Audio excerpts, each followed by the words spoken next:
Mnogi su pričali o tome da postoji mogućnost da se preko te bocke korumpira naš DNK.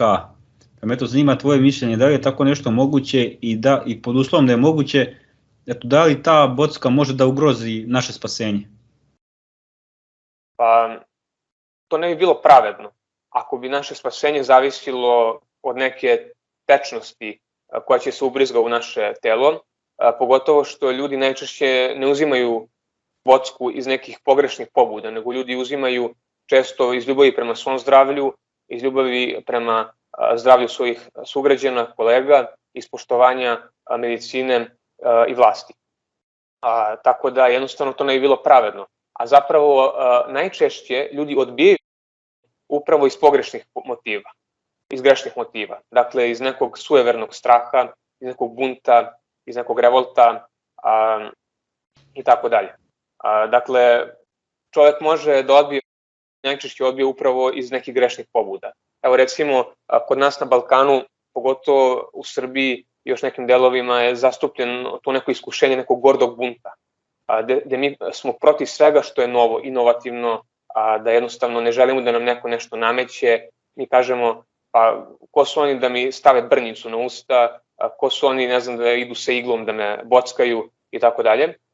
Dakle, takvi ljudi mogu da odbiju i da ne poznaju uopšte Boga i evanđelje, oni mogu da odbiju imunizaciju, tako da to ne može biti nikakav test.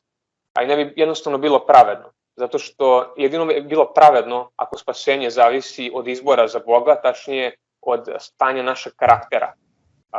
Da li smo mi sa Bogom ili nismo. Tako da jednostavno tako nešto ne može da bude nikako test, jer to je ono što bi ljudi voleli da je test vernosti. Jer mi ne moramo da se pokajemo ako ćemo da odbijemo bocku, nego mi apsolutno možemo da ostanemo u svojim gresima i da to odbijemo i da tako sebe zavaravamo da smo izmireni sa Bogom. A da bi čovek pobedio svoje iskušenje, tog sujevernog straha, paranoje, bunta i revolta, on mora duboko da se ponizi. Duboko se ponizi i zaista su retki koji to odlučuju da učine. Tako da smatram to ne bi bilo apsolutno pravedno i ne bi imalo smisla.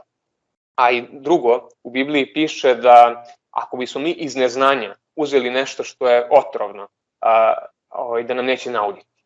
Dakle, ako bi nas neko podmetao nešto u bocki ili u nekom leku ili tako dalje, Bog bi nas sačuvao u skladu sa svojom milošću i mudrošću, pogotovo ako smatra da nas može upotrebiti u ovom životu i ako je korisno i vredno da živimo.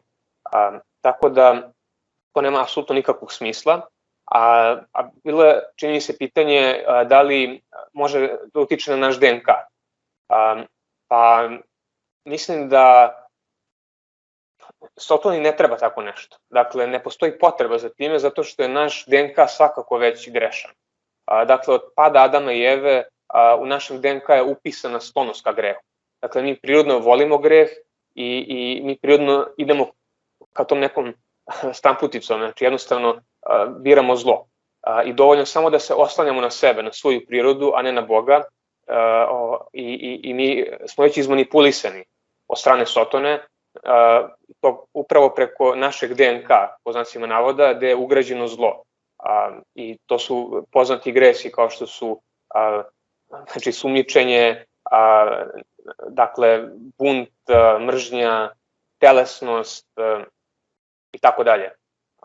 Evo recimo, Jevreji su razapeli Hrista bez ikakve bocke, dakle dovoljno je bilo samo da povlađuju svojim slabostima i oni su ubili spasitelja sveta. Tako da jednostavno Sotoni nije tako nešto potrebno i zaista smatram da je malo površno i malo nemudro očekivati i smatrati da bi Sotona tako nešto radio kako bi ljude odvratio od spasenja. Dakle, da, to si odlično objasnio. Baš sam gledao, ne znam da sam negde pročitao ili sam možda slučao nekog teologa da kaže da je zapravo, da Sotoni, odnosno đavolu, nije u interesu, ne znam sada da se pojavi ko što ljudi misle sa nekim trozubcem, onako sa rogom da kaže sad će tebe da ubijemo i odreci se Boga. Ne, baš suprotno. Njemu je u interesu da čovjek misli, da služi Bogu, da je sa Bogom, ali da njegovim životom, znači sopstvenim životom svedoči protiv Boga. I da je to zapravo njegova najveća pobjeda. Kada čovjek umre sa ubeđenjem da je sve vreme bio taj neki borac za pravdu, borac na tom Božijem putu, a zapravo svojim srcem bio daleko od Boga. Da, čovjek može apsolutno iz pogrešnih pobuda da se bori za pravdu, recimo jer ne može da trpi nepravdu. Tako su se Jevreji borili za pravdu za vreme Isusa dok su bili pod rimskim jarmom. Dakle, oni su se borili, to je zaista bila nepravda, tlačenje naroda gde je Rimljanin mogao jednostavno da traži jednom Jevrejinu da mu nosi stvari, jednostavno mogu da ga ošamari, mogu jednostavno da ga udari i tako dalje. Ali interesantno je da Hristos, ljudi toga vremena su masovno očekivali da će Mesija i Spasitelj biti taj koji će da ukine to ropstvo Rimljana, da im da neko blagostanje i da će jednostavno da otera tog okupatora. Međutim, Hristos je sve iznenadio sa svojom naukom, gde on ne samo da nije opravdavao to gunđenje jevrijskog naroda, nego on i ukoravao to. Znači, on je govorio da oni trebaju da nauče da trpe nepravdu i da se pokore Rimljanima. I to su govorili proroci ranije, to je bilo obeležje svakog proroka u Bibliji, gde kada dođe, recimo, vavilonska okupacija ili medo-persijska, asirska, gde se uvek javljaju lažni proroci koji bune narod protiv okupatora i neprijatelja i podstiču ih jednostavno da nekim političkim rešenjem, nekom revolucijom i pobunom i odupiranjem represiji, da na taj način se odupru zlu. A Hristos je pozivao na pokajanje, na poniznost i na strpljivost da ljudi čekaju izbavljenje od Boga. A evo mi vidimo u današnjoj situaciji da ovo čak nije ni nepravda, nego jednostavno postoji briga za zdravlje, jednostavno složena i teška situacija. Ja se onda pitam, ako narod danas ne može da trpi, da stavi masku ili da ima ograničeno kretanje, ja ne znam kako će onda takav čovek da trpi neku pravu nepravdu i pravo zlo kada bude bilo.